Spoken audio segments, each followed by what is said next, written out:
Bonjour Stéphane, Pierre-Antoine. pour Regard Libre.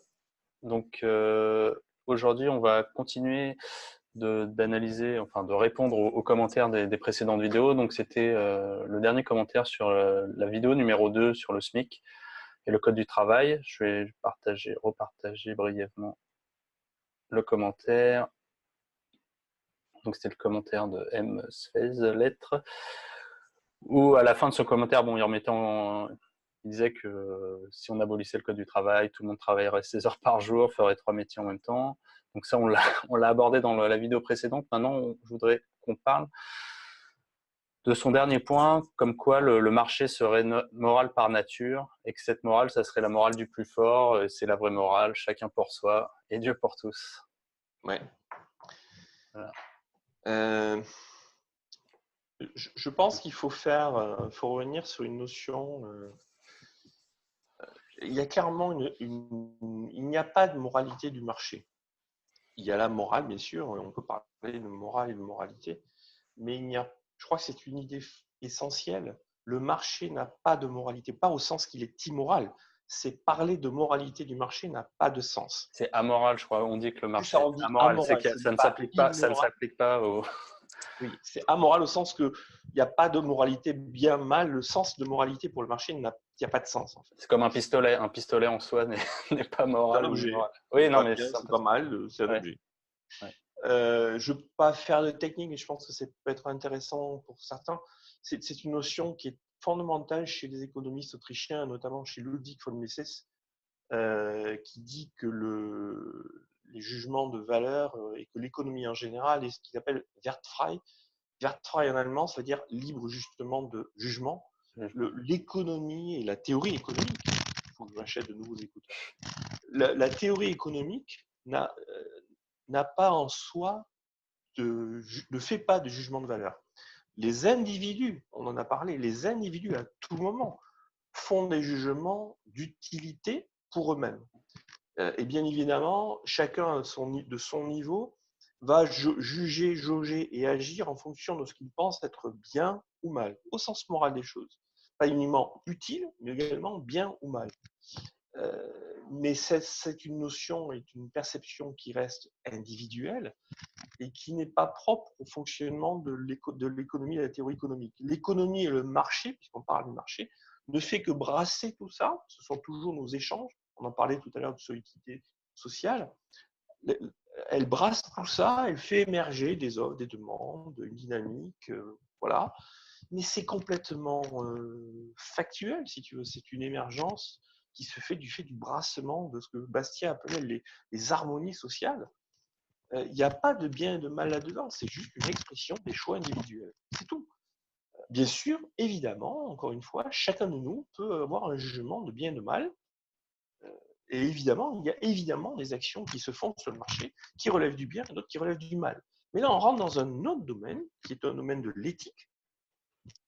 Et il me faut encore là aussi évoquer un autre auteur là-dessus, puisque c'est un autre point fondamental de la notion, c'est Murray Rothbard, qui vient introduire la notion d'éthique de la liberté, et qui quelque part va te dire, ok, à côté de toute cette dynamique-là, il y a une notion de bien et de mal qu'on peut factualiser, qui est pour chacun des individus qu'il y a sa propriété individuelle. On revient sur des notions de bien et de mal profondes, et notamment tu ne voleras point et des choses de ce type-là. Le vol ou le non-vol, l'action de manière générale, tant qu'elle respecte la propriété de chacun, au sens très général, c'est-à-dire, voilà, je peux échanger librement, mais à part échanger librement, je n'ai pas le droit de te voler. Donc une action qui serait liée ou qui reposerait sur le vol, elle serait une action mauvaise. Donc la moralité dans l'action du marché découle du vol élémentaire que chacun de nous, du vol ou de l'abus, tout ce qui relève du vol. Oui, parce que voilà, dans la moralité, il y a aussi de porter des faux témoignages, de mentir sur, par exemple, ce qu'on vend. Et, enfin, voilà, c'est… Oui, c'est un facteur qui est plus lié à la confiance. Je ne veux pas rentrer là-dedans. Ouais, okay. Même si, je vais juste dire factuellement, indépendamment, est-ce qu'à un moment donné, je te vole un truc ou pas? Est-ce que mon action respecte ta propriété ou pas? Tu vois, si on fait un échange libre des deux, Je te donne un truc que je possède, tu deviens propriétaire. Tu étais propriétaire, je deviens. On a respecté la propriété de chacun, c'est volontaire, c'est pas contraint. On est dans un environnement qui est moral.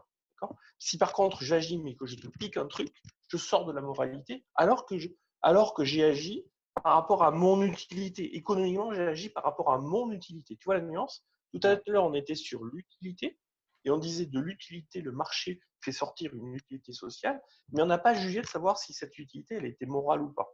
Moi, j'introduis la moralité en disant si je respecte la propriété privée de chacun en même temps dans les actions, alors je donne une dimension morale. Donc le marché devient peut-être moral ou peut-être porteur de morale s'il repose sur le respect de la propriété individuelle de chacun. C'est ça la condition de moralité du marché et il n'y en a pas d'autre.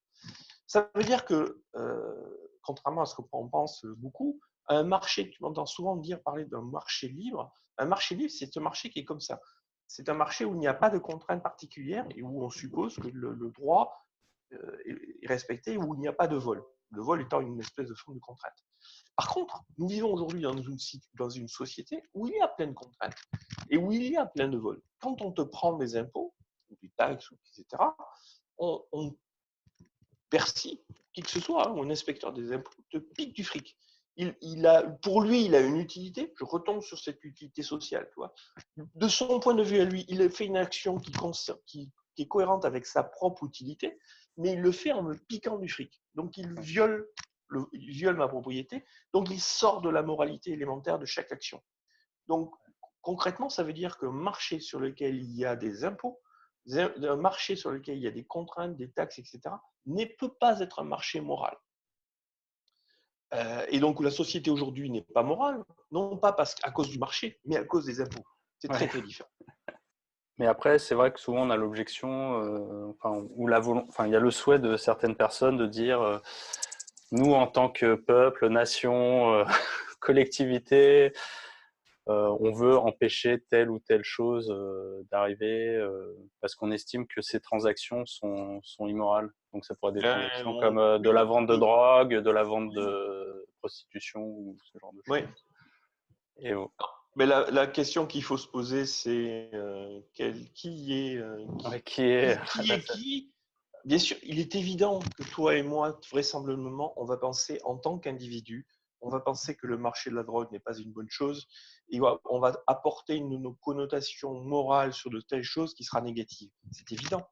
Ouais. C'est évident, mais c'est un choix individuel. C'est une perception de la moralité qui est individuelle. Elle est probablement partagée par beaucoup. D'accord, c'est évident, mais il faut rester. Nous sommes des libéraux. Le principe du libéral, c'est de respecter la perception qu'ont les autres, tant qu'ils ne viennent pas interférer avec la mienne et avec ma propriété. Ouais. Principe de base du libéral. Donc, la question qu'il faut poser par rapport à ceux qui pensent cela, et donc, je ne sais pas moi, qui vont dire il faut faire du protectionnisme et interdire aux Chinois de nous imposer de leurs produits, où il faut se protéger de, je ne sais pas moi, des immigrations intempestives. Il y a plein de choses dont on veut nous protéger, et parfois à juste titre, dans l'absolu. Mais le fond du problème, c'est qui es-tu toi pour décider de ce qui est bien ou mal? Qui es-tu toi pour décider de ce qui est bien ou mal pour tout le monde? Tu peux décider de ce qui est bien ou mal par rapport à ton périmètre à toi. Tu peux décider, toi, de est-ce qu'on t'a volé ou pas, et est-ce que toi, tu voles ou pas les autres. Ça, c'est tout à fait possible. Mais juger d'un truc qui serait bien ou mal pour les autres, je ne sais pas, c'est pas possible. On ne peut pas poser une vision, une perception, un jugement, une préférence à tout le monde. À quel titre? Après, il y a un point là-dessus, mais ça pourrait être un autre sujet. C'est qu'après, les libéraux et notamment les libertariens vont te dire dans une société libre, tu vas t'apercevoir que les gens qui ont des préférences, des goûts, des tendances assez proches vont avoir tendance à se regrouper et faire une espèce de société ou communauté d'affinités proches. Mais on rentre dans un autre débat, si tu veux. On est aujourd'hui dans une France et dans des pays où cette construction sociale n'existe pas, est infaisable, et où de facto on nous a mis dans une société où les perceptions et les goûts extrêmement hétérogènes se confrontent, en tout cas se côtoient, voire se confrontent effectivement. Peuvent se confronter. Voilà, et dans ce cas-là, la question, et celle que j'ai posée, c'est OK, what? Mais qui peut et selon quel droit et quelle légitimité, venir exprimer et surtout imposer, on retombe sur cette question-là, son goût et sa préférence à tous les autres, sur quelque sujet que ce soit. D'accord. Oui, donc non, ça, on est d'accord sur l'aspect politique où il n'est pas, ça paraît, enfin, comment dire, pour un libéral, tu peux pas dire il faut interdire telle ou telle chose. Mais après, à titre personnel, tu peux juger, enfin, si j'ai compris, tu peux juger que par exemple le marché de la prostitution est illégal, est immoral. Non, pas illégal. Non, pas, Non, mais il est évident que tu peux le juger comme immoral, enfin, bien sûr, ces transactions comme tu immorales. peux le juger comme allant à l'encontre de tes convictions. Oui. Pour éviter un mot, tu vois, pour éviter le Ouais. vocabulaire. Mais bien sûr, et le principe même du libéral, c'est que tout le monde puisse effectivement. Alors, Hope te dirait, on doit pouvoir discriminer. Il est libéral de pouvoir discriminer.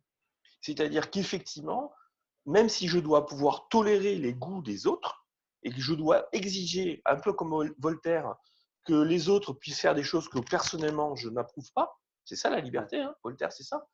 Mais pour autant, je dois, dans l'autre sens, pouvoir moi aussi discriminer en fonction de mes propres goûts et propres choix. Mais ça suppose pour cela qu'on soit dans une société où il n'y a pas un individu ou un groupe d'individus qui vient imposer sa vue à tous les autres. Ouais. On est d'accord.